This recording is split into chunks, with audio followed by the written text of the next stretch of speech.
Les amis d'À Contretemps, bonjour, bonsoir. Oui, c'est la journée ou le jour pour vous, puisque l'émission est rediffusée.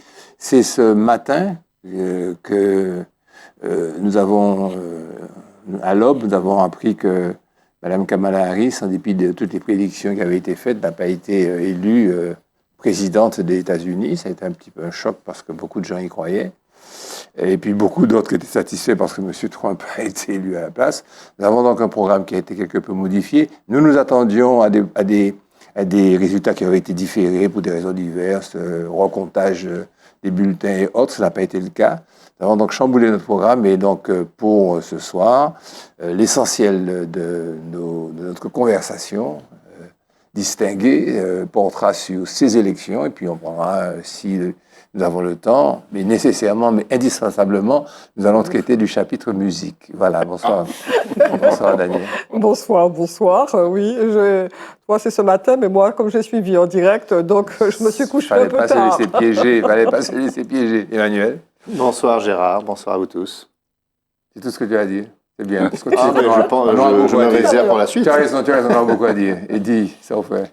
Merci de m'accueillir dans cette équipe formidable. Merci pour le formidable. Maestro. Toujours beaucoup de plaisir à partager avec vous. Très bien. Bon, alors je lance le feu. Fatigué mais heureux, il a salué une victoire politique jamais vue aux États-Unis. Il a profité pour remercier ses électeurs, des gens qui viennent de tous les horizons, hispaniques, asiatiques, musulmans, syndiqués.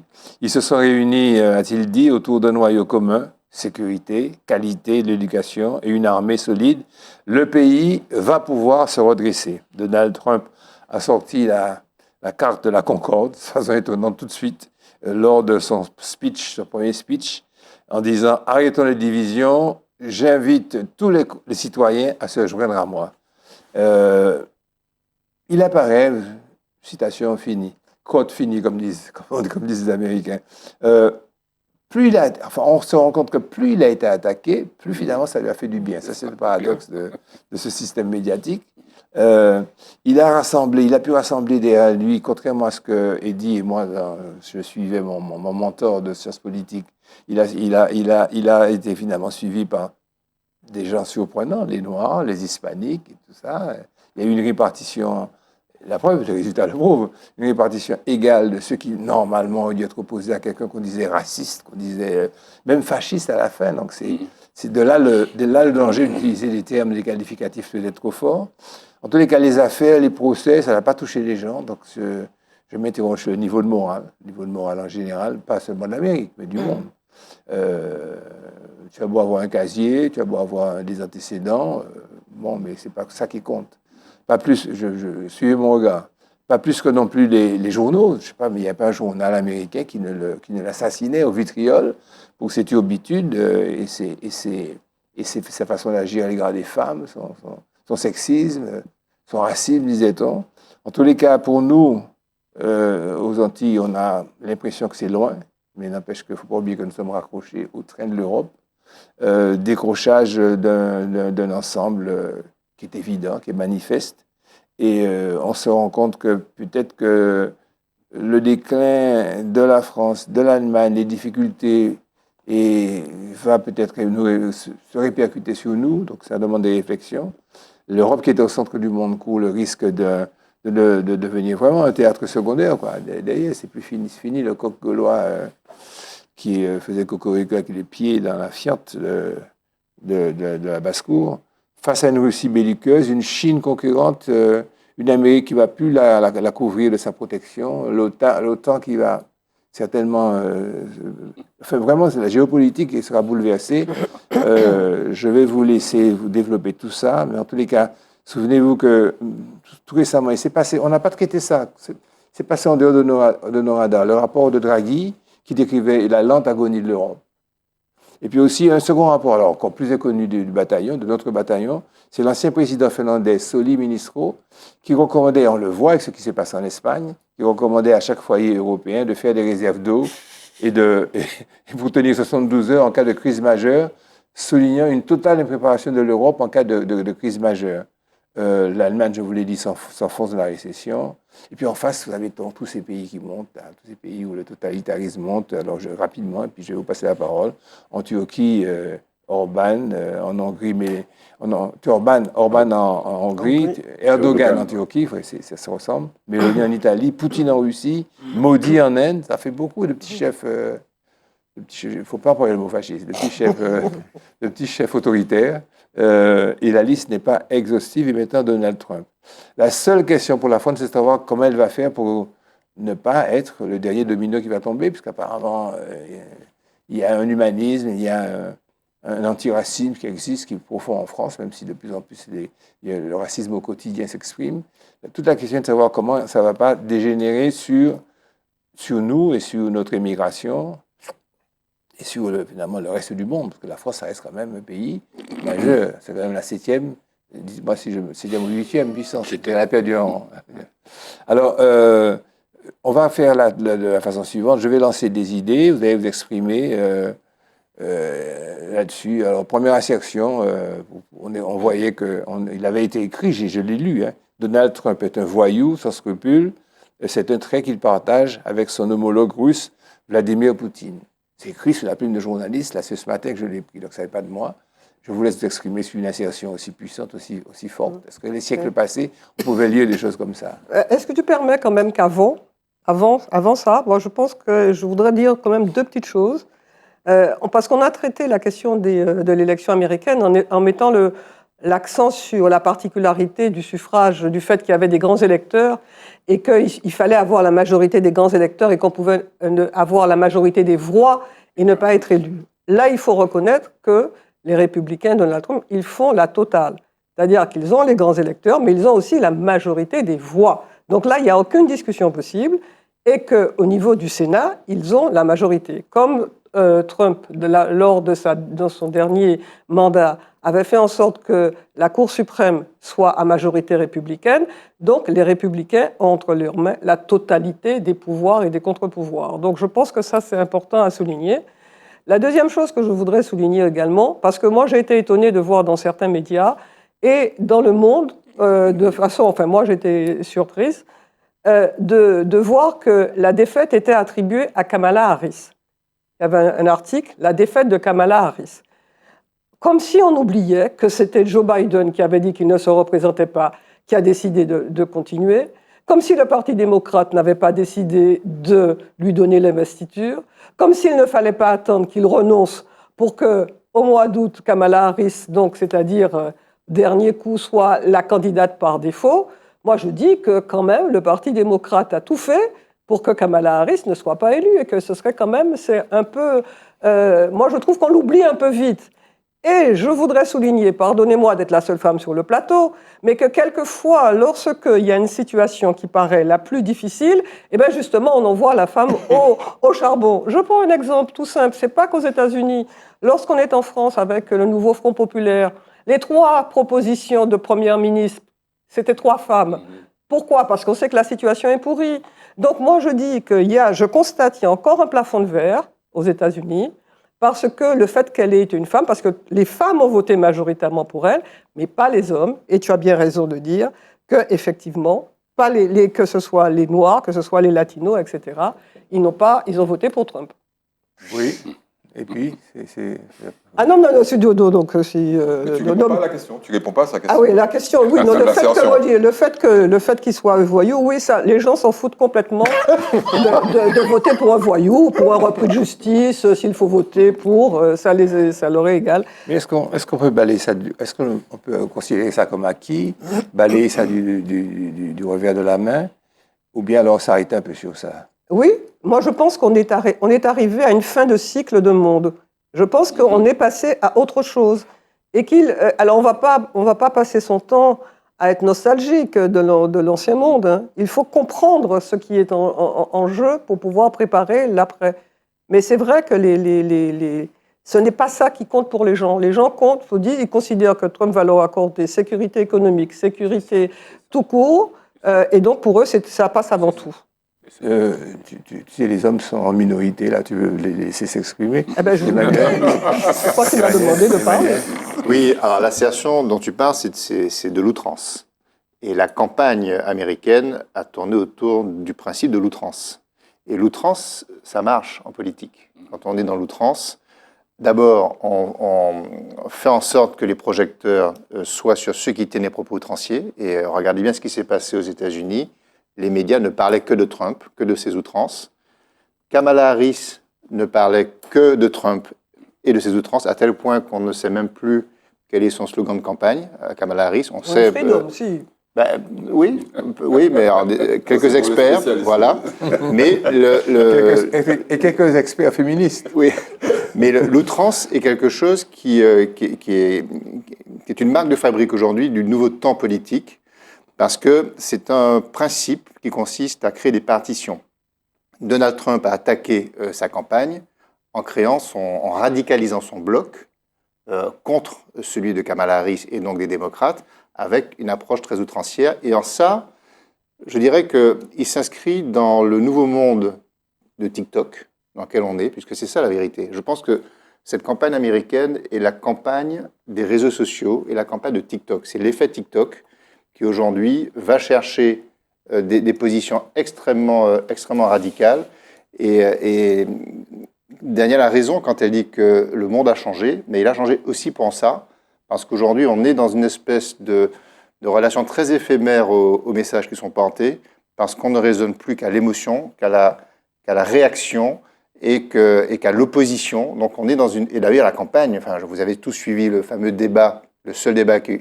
Je n'ai jamais vu un débat d'une telle platitude. On n'a entendu aucune proposition. On n'a entendu que des injures d'un camp vis-à-vis de l'autre. C'était assez effrayant. Donc voilà l'effet TikTok de cette campagne, et l'outrance en est le marqueur premier. Alors, moi, je ne ferai pas cette analyse sur Trump. Je pense qu'il faut qu'on dise aux gens qui nous écoutent que tout ça, c'est un bal masqué, et que Trump, c'est la tête de gondole, grosso modo, d'un petit moment sympa qui s'appelle les élections. Je pense qu'il faut que les gens comprennent que derrière, il y a un système qui est en marche, et que ce système, que ce soit Biden ou que ce soit Trump, c'est le même. C'est donner trop d'honneur, faire trop honneur à Trump que de dire « Mon Dieu, Trump ». Trump, c'est juste une petite marionnette sympathique, parce que j'ai relu les pouvoirs du président de la République des États-Unis, c'est 0. OK ? Alors, il peut influer, effectivement. Non, il peut influer. Mais il faut rappeler la chose suivante. Il y a un État fédéral, et puis il y a 50 États. OK ? Trump ne va pas pouvoir dire à la Californie ce qu'elle doit faire. Il faut que ça soit clair. OK ?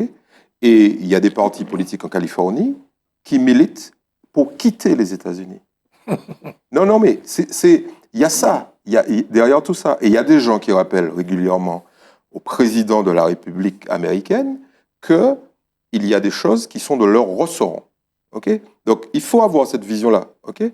En fait, je perçois une chose. Ce qui explique les difficultés d'Obama, qui était progressiste, enfin, en théorie, oui. Démocrate, progressiste, les difficultés qu'il a eues pour son système de exécuter. Son système de santé. Et cette grille de lecture-là, pour moi, elle est fondamentale. Ouais. Or, qu'est-ce qui permet au système... Alors, je vais expliquer ce que c'est que le système. Qu'est-ce qui permet au système, principalement financier, américain, de subsister ? C'est que tout le monde se concentre sur l'exécutif, qui en réalité n'est qu'une espèce de marionnette. La preuve en est la suivante. Il y a une réunion des principaux banquiers en 2008 à Chicago pour savoir qui ils vont soutenir. Okay ? Il y a notamment les gens de Goldman Sachs qui disent, écoutez, on a besoin quand même, après tout ce qu'on a vécu là, hein, toutes les guerres, on a besoin d'un peu de calme. Et la personnalité qui nous semble idoine en la matière, c'est Barack Obama. Et tous les autres sont stupéfaits en disant, mais un noir. Alors cet article-là, vous l'avez dans le New York Times. Vous avez vu un noir, on s'en fout que ça soit un noir. C'est lui qui va C'est lui. Et là, qu'est-ce qui s'est passé ? Les types se sont dit, qu'est-ce que Trump a fait comme mal à notre système pendant sa mandature? C'est ça. Rien. C'est ça. Qu'est-ce que Biden a fait? Que dalle. Biden n'est plus capable. On remet Trump. Et en fait, la lecture, à mon avis, elle doit être différenciée. C'est-à-dire qu'il y a un show, et nous, comme on est pour la plupart attachés à des valeurs républicaines, on va dire ça comme ça, voilà, on se dit, mon Dieu, il y a un fasciste. Non, c'est pas un fasciste qui arrive à la tête des États-Unis. Le système capitaliste américain n'accepte pas le fascisme. Parce qu'il sait qu'une société multiraciale, une société qui est condamnée à accepter des migrants, tout simplement parce qu'il faut un marché et qu'il en a besoin, chaque fois qu'il y aura des tentatives, je vous donne un exemple, d'aller vers ce type de position, dont Trump s'empare juste pour faire des voix, pour gagner l'élection, le mur. Trump a commandé un mur de 4000 km. Vous savez combien il a fait? Il a fait 500 km. Tout simplement parce que les entreprises qui étaient chargées de l'édification du mur ne partageaient pas vraiment, pas l'idée de faire le mur, de l'efficacité du mur. C'est tout. Donc voilà. Et je rappellerai, pour finir, que Barack Obama a expulsé 4 fois plus d'étrangers que Trump. Record battu. Donc, ce qu'on voit, l'écume, tout ça, c'est de la blague. Les élections. Christian, tu as un mot à dire? C'est vrai que nous sommes une civilisation de valeurs à recherche de l'éthique. Et quand nous entendons, bien évidemment, les propos de Trump, ça nous déstabilise. On se dit, mais c'est pas possible. Un mec ne peut pas dire autant de vulgarité, de méchanceté, et puis être élu. Mais on est dans ce qu'on appelle la démocratie. Et la démocratie, c'est pas forcément la raison. C'est pas ça. La démocratie, c'est la loi du plus fort. On l'a vu, les empires de la presse, et on voit Elon Musk aujourd'hui qui travaille dans ce monde technologique où l'information n'est plus divulguée que pas par les créneaux habituels. Hein. Elle est tactile, etc. Donc, elle est digitalisée. Donc, la manipulation des gens est plus effective. En même temps, ces valeurs dont nous parlons, l'éthique, l'équilibre, la cohérence, les vertus, c'est pas ça qui mobilise les gens. Ce qui les mobilise, c'est leur sécurité. C'est le pouvoir de celui qui les dirige. On aime les gens qui ont des pouvoirs forts. N'oubliez pas que Hitler a été élu démocratiquement. Hein. On aime. C'est à croire qu'aujourd'hui, parce que, encore une fois, c'est deux systèmes. Soit cette démocratie à laquelle on a cru, l'Occident a dit c'est l'idéal, ou encore ces systèmes autoritaires qui, aujourd'hui, sont en train de nous démontrer qu'ils sont plus structurés, plus efficaces. Même si la liberté, regardez le dernier exemple de ce qui s'est passé avec la fille là, qui s'est mise presque toute nue en Iran. Vous savez comment les femmes en Iran ont été étouffées. C'est quelque chose d'incroyable. Au moment où les femmes se relevaient, on disait, les femmes, vraiment le sel de la terre, bon, eh bien, yo déraillait yo. Donc, je vais terminer. Donc, le peuple aime les gens forts, qui rassurent. Et Trump, c'est Trump. J'ai vu les tours de Trump, il y a ça partout. Puis les milliardaires, il y a de l'argent. Voilà. Et puis, dernier élément, c'est peut-être pas fondamental, mais c'est vrai que Trump a dit, je suis élu, j'arrête la guerre en Ukraine. Absolument. Bon, ça fonctionne sur pas mal de gens aussi. Voilà, enfin, il y a encore beaucoup à dire. Enfin, alors, on va prendre les différents points.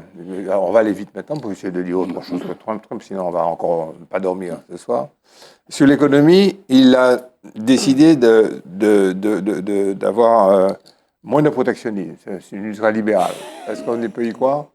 Rapidement, ça tourne dans le sens... Enfin, lui, il dit, c'est l'Amérique, c'est-à-dire qu'il dit, l'Amérique peut se suffire à elle-même. Moi, je taxe les produits qui viennent d'Europe à 10%, ceux de Chine à 60%. Bon, on va voir s'il peut vraiment le faire, mais c'est ça. Sur le protectionnisme qui va installer... Sur l'économie, il y a deux choses à dire. D'abord, il y a la réalité de l'économie et le ressenti de l'économie. En fait, Biden a fait le job sur le plan économique. Oui, jamais l'Amérique n'a été aussi prospère sur le plan économique, sauf qu'il y a eu l'inflation entre-temps et que les gens ont eu le sentiment de vivre moins bien du fait de l'inflation, mais qui n'est pas générée par Biden, Et donc, c'est ça. Le plan de Biden pour justement subventionner l'économie, l'automobile et tout. Absolument. Alors, concernant maintenant parce que c'est vrai qu'il y a là, il y a une vraie menace pour l'Europe. C'est le protectionnisme que va activer Trump vis-à-vis de l'Europe, mais surtout vis-à-vis de la Chine. Oui, c'est ça. Et qui va faire en sorte que la Chine déverse massivement ses produits sur l'Europe. Et donc, on va avoir la double peine en Europe. On aura du mal à vendre aux États-Unis et on sera absorbé par une offre chinoise qui sera très importante. Et l'Europe, aujourd'hui, est très fragile dans ses capacités de résistance à ces flux-là. Vous voulez vous exprimer là-dessus? Oui, très rapidement. Moi, je suis stupéfait sur cette vague tu citais Draghi, d'Europe bashing. Bon, je rappelle quand même que l'Europe, c'est la première puissance économique mondiale. Hein. L'Europe. On est d'accord. Et peut-être que les États-Unis, c'est la première puissance économique en tant que pays, mais quand on agrège l'Europe, Ça va le demeurer avec l'Allemagne qui pédale dans la choucroute oui, et la enfin, France bon, qui l'Allemagne est endettée. non, la problématique, tout ça, c'est de la macroéconomie gouvernementale. Tu as raison. L'économie réelle, c'est pas ça. L'économie réelle, c'est un truc transversal, c'est mondial. Chaque jour, c'est 10 000 milliards d'euros d'échanges. D'accord. Je rappelle quand même que le budget de la France, c'est 400 milliards d'euros. Oui. Donc, quand tu as 10 000 milliards d'euros qui s'échangent chaque jour, où est la France?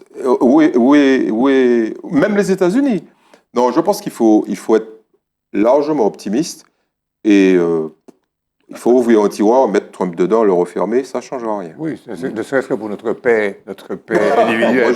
Moi, j'ouvre le tiroir des BRICS, qui sont c'est montant, c'est quelque chose qui est dynamique. Et les BRICS, n'oublions pas que c'est l'anti-dollar. Alors, comment Trump va se situer par rapport à ça, on va en parler. Ce sont des questions qui sont... Sur l'immigration, tu as déjà anticipé. Il a parlé d'expulsions massives. Bon, en réalité, comment on a fait pour expulser qui sont là. Bon, bizarre. Sur l'avortement, il a déjà fait un pas en arrière, parce qu'il a laissé le sujet aux États. Vous avez vu? C'est pas lui, hein, c'est la Cour suprême qui a dit que ce n'est plus un problème fédéral et que c'est chaque État qui doit décider. Oui. Et donc, en même temps que les élections présidentielles du Sénat, il y avait des référendums sur la les relations internationales, moins de soutien à l'Ukraine, on en a parlé. Voilà, c'est wait and see. Et l'OTAN. Sur le climat, bon, les énergies fossiles, parce qu'il a ses copains capitalistes milliardaires dans le pétrole, il ne va pas leur enlever, qui l'ont bien aidé pour la campagne. Le premier producteur mondial d'énergie fossile, ce sont les États-Unis. C'est pas l'Arabie Saoudite. Et sur l'État fédéral, il a annoncé des licenciements, mais le SPEL système a toujours existé. Alors, c'est quand même, juste sur l'État fédéral, c'est assez cocasse quand même, parce qu'il a chargé Elon Musk de réfléchir sur comment dégraisser le mammouth. Enfin, on pourrait dire ça comme ça. Est-ce que vous pensez que... Donc, Emmanuel pense, on va clôturer là-dessus, il pense que l'Europe doit se tenir bien quand même. Toi, tu es optimiste. Christian, lui, qu'il y a en face des pays, les BRICS, qui vont à la fois s'attaquer au dollar. Ils vont entrer dans le débat, quoi. La Chine, l'Inde, la Turquie, etc. Est-ce que, maintenant, il y a un petit point qu'il faudrait qu'on aborde rapidement, c'est les relations sino-américaines, les États-Unis et la Chine. Comment il va? Parce que là, la Chine... C'est un point chaud quand même. Ça, c'est le seul point qui peut être chaud. J'y crois pas. Tous les matins, à la Réserve fédérale américaine, il y a un petit salon où des gens viennent s'asseoir pour acheter des bons aux porteurs, des obligations américaines. Dans la salle, tous les matins, il n'y a que des Chinois. Les Chinois ne peuvent pas faire en sorte que les Américains fassent faillite, on va dire ça comme ça, tous pour deux raisons. Un, c'est eux les principaux propriétaires de la dette américaine, donc il faudrait peut-être qu'ils soient remboursés. Et deux, le premier marché au monde, c'est les États-Unis. C'est intéressant comme perspective. Bon. Mais il n'y a pas que l'aspect financier, il y a l'aspect de rapport de force dans la zone d'Asie. C'est-à-dire, c'est là la question qui peut se poser. Non, je n'y crois pas. Je veux dire, c'est... Vous avez donné votre opinion là-dessus. Attends, laisse-moi dire une chose. Je pense que la vraie révolution à laquelle nous avons assisté, c'est la prise du pouvoir du monde financier sur le monde politique. C'est ça. Donc, il ne peut pas avoir de guerre Chine, Japon, États-Unis, Parce qu'il y a des si relations. les gens qui gèrent la finance mondiale Ne ne font le pas la décident guerre. pas. Voilà. À ce que disent les Fais-moi commentateurs, ce c'est que un je extrait d'un article de ce matin, tout chaud. À ce que disent les commentateurs de l'élection de ce 5 novembre, on parle des États-Unis, les Noirs américains ont voté massivement pour le candidat républicain, réputé raciste et borné. De la même façon, en France, l'Outre-mer a voté en 2017 et 2022 pour la candidate du Rassemblement national, Marine Le Pen, y compris sur l'île noire et musulmane de Mayotte. Cela devrait conduire à réfléchir. Jingle.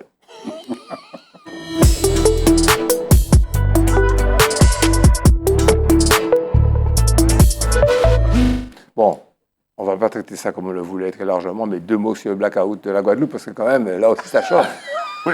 quand même. C'est vrai que, il y a eu un blackout en Guadeloupe qui a fait beaucoup de mal. Hein. Je me rappelle, il y a une copine qui m'a appelé le matin, m'a dit, il n'y a pas de lumière, il n'y a pas d'électricité depuis 5 heures du matin. Et toute la Guadeloupe était concernée.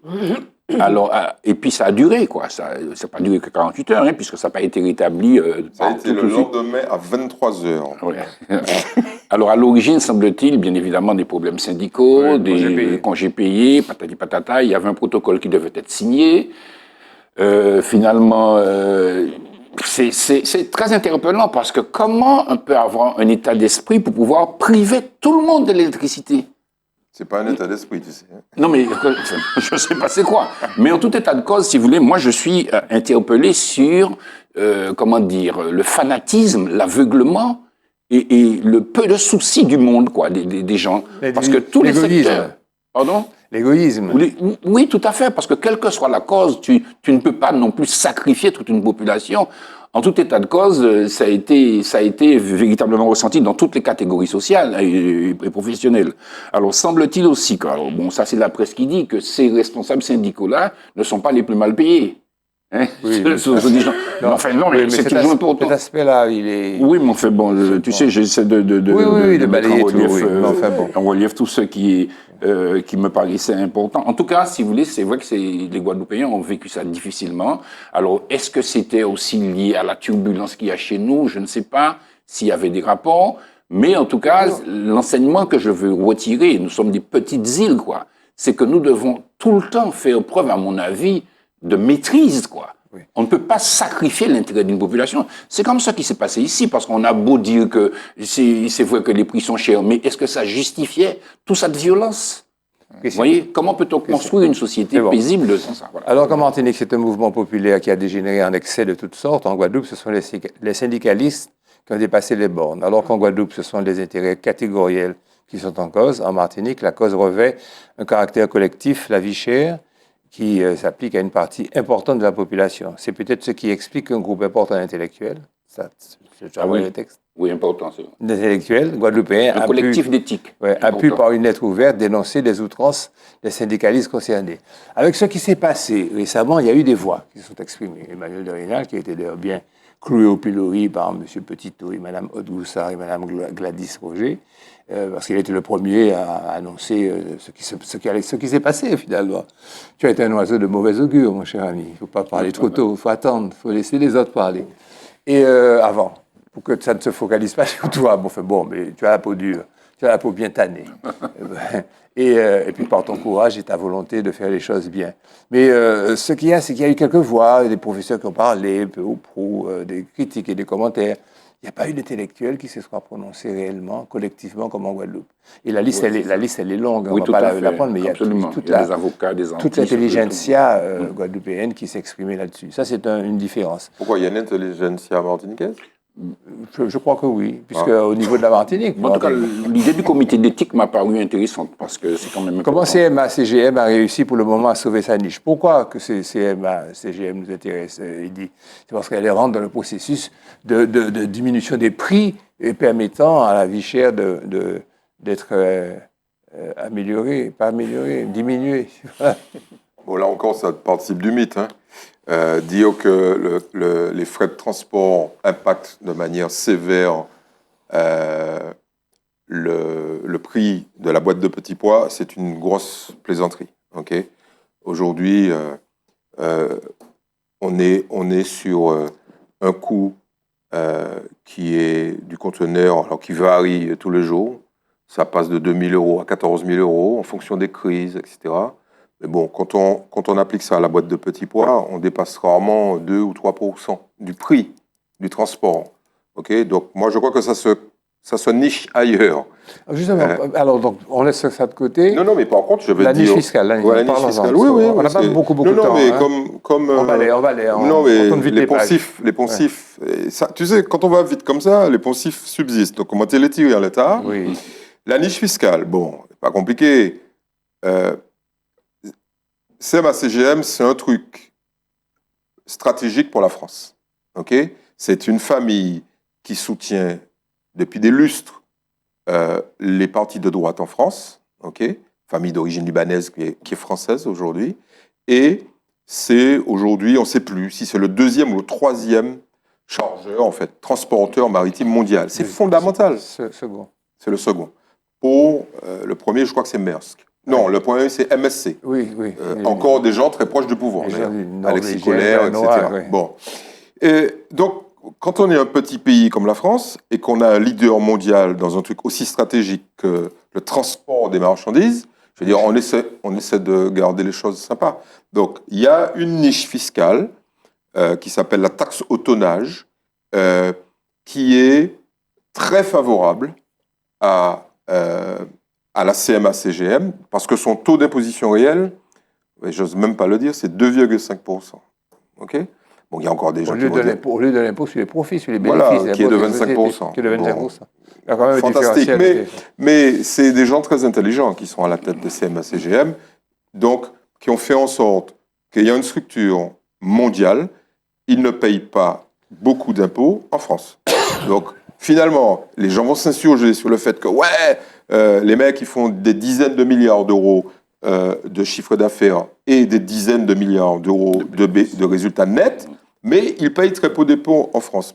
Tout simplement parce qu'ils sont intelligents et ils préfèrent répartir leurs activités dans le monde. Les banques font ça, toutes les multinationales américaines et françaises le font.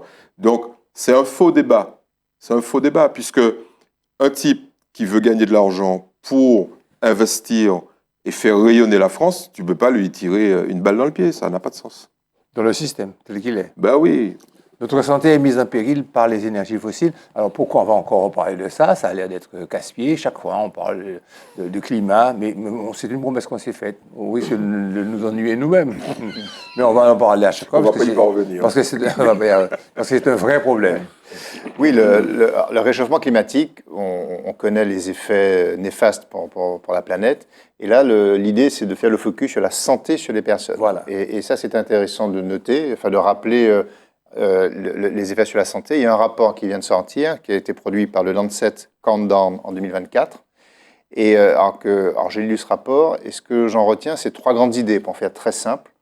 Un, les effets du réchauffement climatique sur l'impact des vagues de chaleur sur la santé des individus. La mortalité? La santé aussi? Oui, sur la santé et la mortalité. Ouais. Donc, les vagues de chaleur, c'est vrai que de plus en plus maintenant, les territoires du monde connaissent des vagues de chaleur plus intenses et plus longues. Et bien, ça se traduit mécaniquement par une mortalité de toutes les populations, pas que des vieux. Et on a même noté qu'en 2023, la mortalité des personnes de plus de 65 ans due à la chaleur a augmenté de 167% par rapport à 90. Ouais. Vous voyez, ce sont des explosions phénoménales. Et là, on parle de dizaines de millions de morts supplémentaires uniquement dues. Comme tu disais, avant de mourir, on n'est plus malade. Ben oui. Donc tu avais raison. Le deuxième point de ce rapport, c'est la prolifération des maladies liées au climat. En fait, quand le climat change, eh bien, ça réveille des maladies. Je vais prendre un exemple tout simple, la dengue. Oui. Aujourd'hui, on avait un moustique, le moustique tigre qu'on connaît très bien, qui était resté cantonné dans nos régions. Eh bien, maintenant que des zones tempérées deviennent tropicales, le moustique va se balader et la dengue se répand. Et donc, là, on a une mortalité due à la dengue sur la planète qui touche des millions de personnes supplémentaires, juste parce que la température a augmenté. Les maladies également liées à au réchauffement, on parle des maladies bactériennes, comme la vibriose, qui deviennent plus fréquentes, avec près de 700 000 cas dans le monde supplémentaires, uniquement sur cette maladie-là. Donc vous voyez, quand la température change, il y a des effets réels sur les maladies. Et puis le dernier point qu'on a souvent traité ici, c'est quand la température change, du fait notamment de l'usage intensif de l'énergie fossile, eh bien, ça détériore la qualité de l'air. Et là encore, il y a des millions de personnes qui meurent uniquement du fait d'un air plus toxique.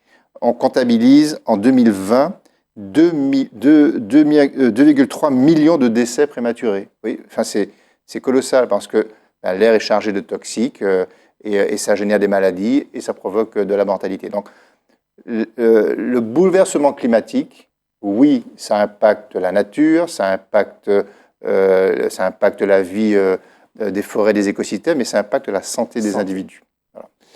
Toi qui aimes bien démolir tout ce qu'on dit là, tu es un démolisseur. Voilà. Encore un mythe qui... En 2022, les subventions aux énergies fossiles ont atteint 1 400 milliards de dollars. C'est peu, c'est beaucoup. C'est ridicule. Voilà, c'est ça. Qu'est-ce que vous avez dit? Qu'est-ce que Non, vous mais avez dit? non, mais il faut que les gens aient ça en tête. Il faut dire aux gens, 1400 milliards de dollars, au niveau mondial, c'est peanuts, quoi. C'est comme si tu me parlais du prix de la récolte d'avocats en Martinique par rapport à d'autres spéculations. C'est tout petit. Ce qui veut dire qu'il y a des espoirs. Surtout qu'il y a quand même des progrès, on le reconnaît, dans les énergies douces, quoi, dans l'utilisation des énergies non fossiles. Je voulais te donner, et je pense que c'est intéressant. Je dis à mes étudiants, si on mettait chaque être humain debout dans 1 mètre carré, c'est possible, on peut être debout dans 1 mètre carré, on mettrait la population mondiale dans la moitié du Texas. Et donc j'ai appliqué ça à la Martinique. Les 400 000 Martiniquais peuvent tenir dans 40 hectares, et les 40 hectares, on peut les prendre au prêcheur, puisque le prêcheur fait 2500 hectares. Mais ce genre de truc très marajoyen, là, comme... Non, je ne suis pas le seul. Ça nous mène où, ça? Je veux commencer à être très pertinent un petit peu avec toi aussi, parce que tu te balades entre les télévisions. Non, mais parce que pourquoi? Parce que les gens ont l'impression, ils ont cette impression de stress absolu. Le monde, mais le monde est vide.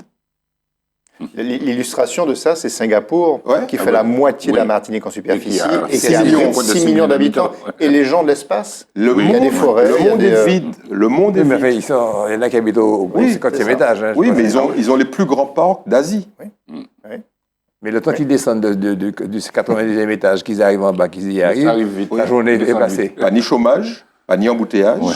C'est un choix. Oui, le monde est vide. Le dernier truc.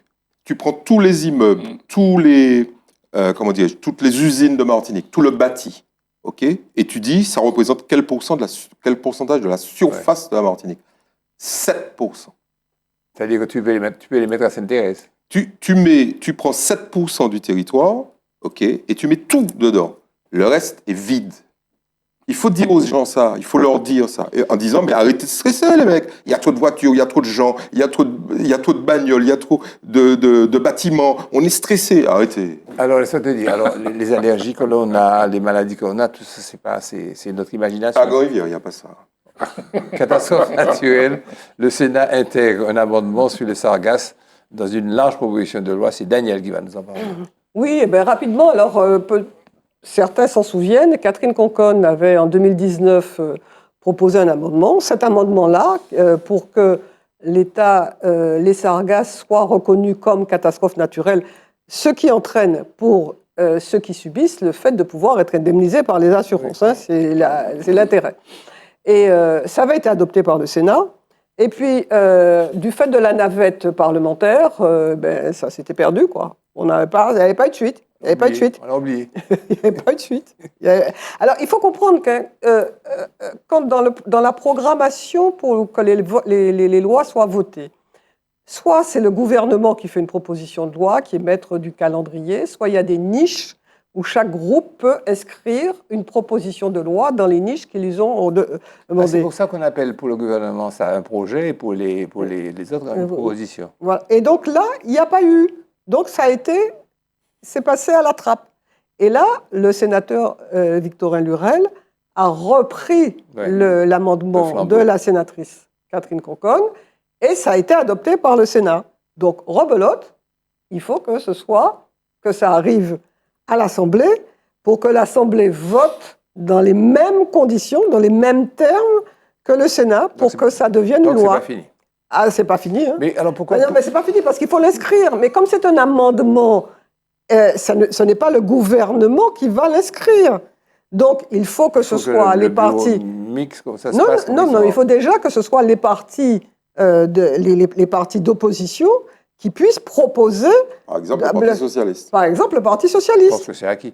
Et pourquoi Concon n'a pas fait Non, ça mais alors, Tu oublies les attendez. lobbyistes, là. Tu Mais oublies non, les mais lobbyistes. Concon, elle est sénatrice. Elle a fait son job au Sénat. Après, c'est le Parlement. Non, mais pourquoi Lurel, il est sénateur, il est pas. Eh bien oui, donc il a repris l'amendement. Pourquoi elle n'a pas repris ses affaires elle-même? Pourquoi ce passage de flambeau, je n'ai pas très bien compris. Ah ben, je pense que c'était parce qu'elle est parmi les signataires de l'amendement. Hein. Oui, ma question est de savoir pourquoi c'est. Ah ben, je ne sais pas. Je ne peux pas te répondre. comme c'est L'important, c'est qu'il a bien dit, Lurel, que c'était l'amendement Concon qui reprenait. Oui, nous sommes Donc d'accord. maintenant, il faut qu'à l'Assemblée nationale, C'est ça. que ce soit inscrit à l'ordre du jour d'une séance de l'Assemblée Tu pour sais que ce soit pourquoi je t'ai voté. posé cette question, peut-être question toute bête, c'est parce que tu t'appliques généralement à toujours expliquer les mécanismes et puis ensuite les événements de l'actualité parlementaire.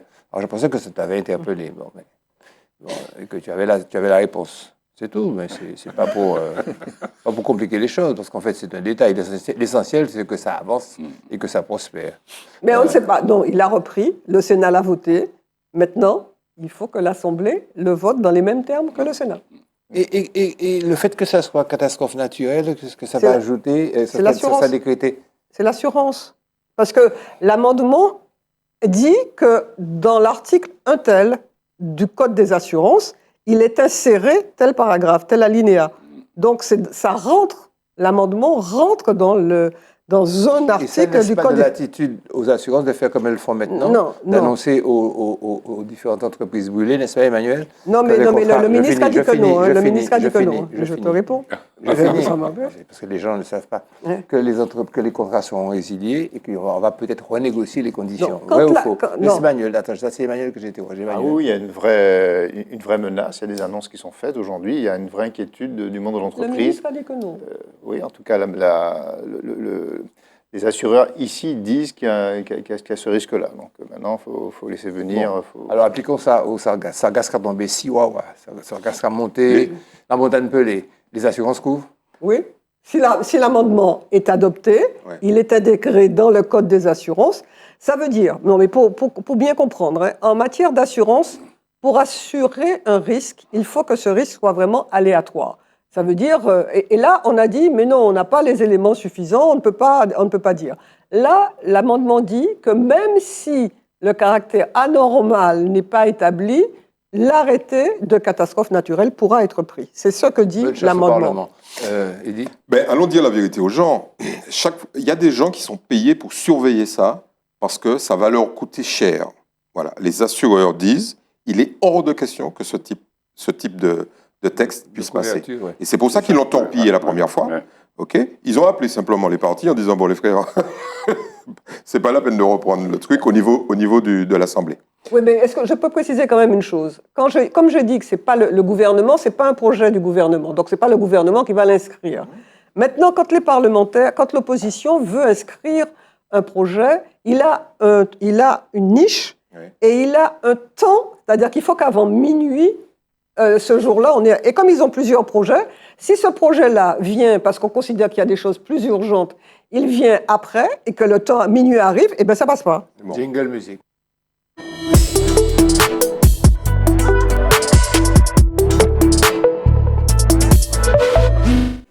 Bon, Allez. on parlait d'assurance sans faire de jeu de mots. Nous avons l'assurance de parler de bons chanteurs. Ok, man. C'est Jean-Luc Goinel, qui fait partie, à mon avis, des meilleurs chanteurs martiniquais. Donc, je tiens à lui faire un petit clin d'œil. Il est né en 1966, il a fait une licence d'anglais, il a voulu être courtier en assurance. Yeah. Et puis, il a fait de la batterie, jusqu'à ce qu'un jour, il chantait un morceau qu'il avait composé. Et Maud Mas lui a dit, mais tu chantes bien. On va écouter ça tout de suite, en écoutant le premier morceau que je vous propose. C'est au Festival culturel de la ville de Fort-de-France, d'ailleurs. Daniel. Tes paroles utiles, pile en pile mentile, la vie nous bouleverse, ouais. L'homme nous si fragile, pense à mon béni, pareil pour casser, faut nous réfléchir.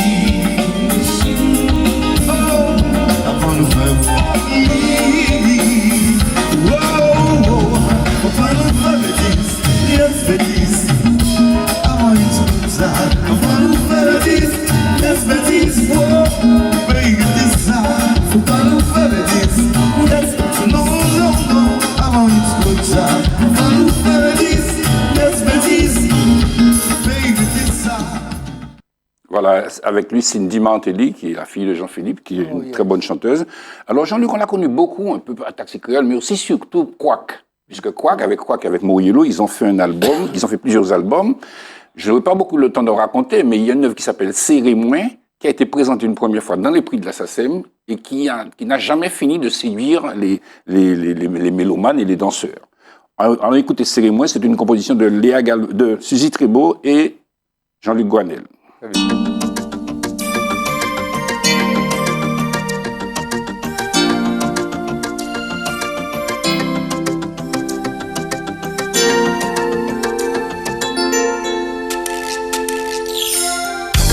Moi pas venu pour nous goumer. Moi c'est qu'elle est nous c'est bien. C'est pas faute moi si j'en dis. Le pas ni bon la vie. Pas blé. Ça qui est gauché. Oh, hey, oh, ça va. C'est pas pour ça de l'eau qu'a coulé. Voilà, donc c'est un titre aujourd'hui qui fait toujours plaisir aux gens. Alors Jean-Luc Goinel, il est aussi excellent dans le chant du compas. Il a chanté beaucoup de morceaux haïtiens et on va le retrouver dans une composition d'ailleurs du groupe Quack qui s'appelle Comparaison. Voilà, c'est la troisième titre que je vous propose.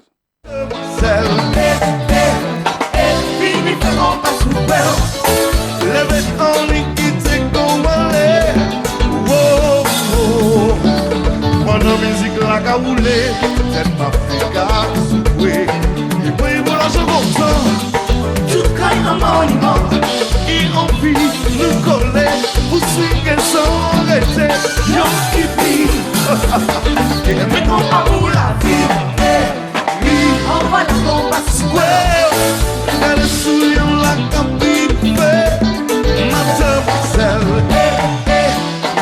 On va la bombe à Fini par comprendre, ça y est. Oh, oh.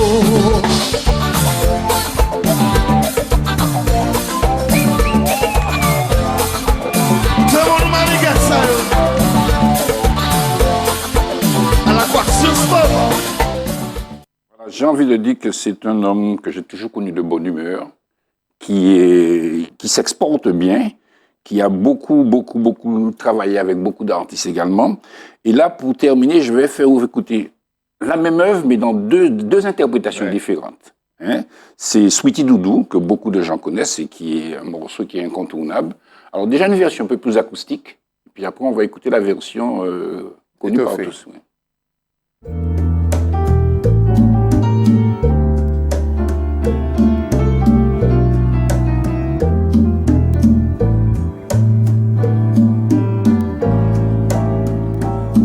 C'est moi télé par les bas, à raccrocher. Ou t'es si mieux à moi, il faut goûter. Ça pas toujours facile, ou nous bon rendez-vous. Moi savent ça difficile, surtout vous. Parce que c'est tendre, c'est doux. Donc tout ça pour vous montrer que nous avons des musiques qui sont faites pour la danse, mais qui peuvent être réinterprétées, arrangées différemment et présentées à titre de musique d'écoute. Voilà. Là, pour terminer, on va vous faire écouter la version qui est connue par tout le monde de cette œuvre. Comment ça s'appelle? Sweetie Doudou, qui a été composée par Christian Louiset et Jean-Luc Goinel. Ça différent. Attention, moi l'amour en combattant.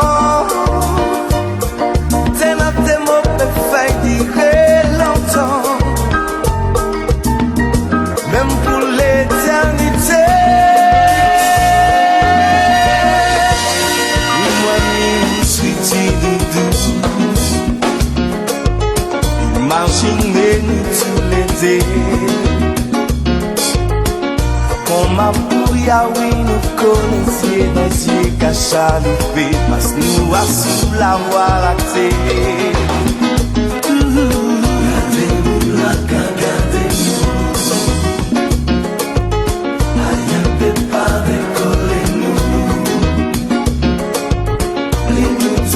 Tourne, et moi senti qui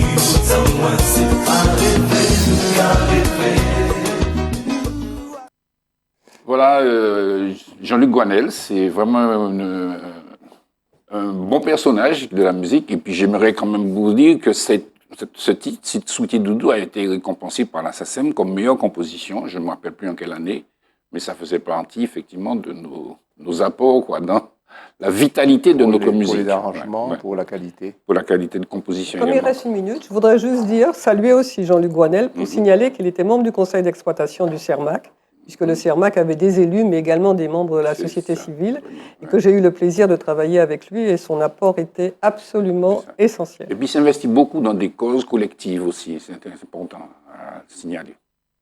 Ben, écoutez, on a tout dit, je crois. Il y a encore beaucoup de choses à dire, mais l'émission ne peut durer que 52 minutes, même pas 1 heure. Donc vous dites beaucoup de choses. Je vous remercie. Je vous remercie, M. Marajo. Merci à vous. Tu as réalisé que tu es remplacé 1 fois sur 2 par une charmante jeune femme que tu pratiques par ailleurs. Le mot pratique n'est pas tout à fait adapté. Hein. C'est Frédéric d'Espagne Oui. qui prend ta place à cet endroit et C'est un vrai plaisir. qui sera là. Voilà. Donc nous la partageons avec toi. À très bientôt, mes chers amis. Et puis merci pour la technique, merci pour la direction qui nous donne la possibilité de nous exprimer, de vider notre cœur. Nous, on n'a pas d'angoisse parce qu'ici, on vient vous déverser avec de la retenue, avec beaucoup de filtres, ce qui pourrait être considéré comme des impressions ou des sentiments, mais qui en fait sont issus d'analyses qui sont de plus en plus pertinentes de la part de mes amis. À la semaine prochaine. À bientôt.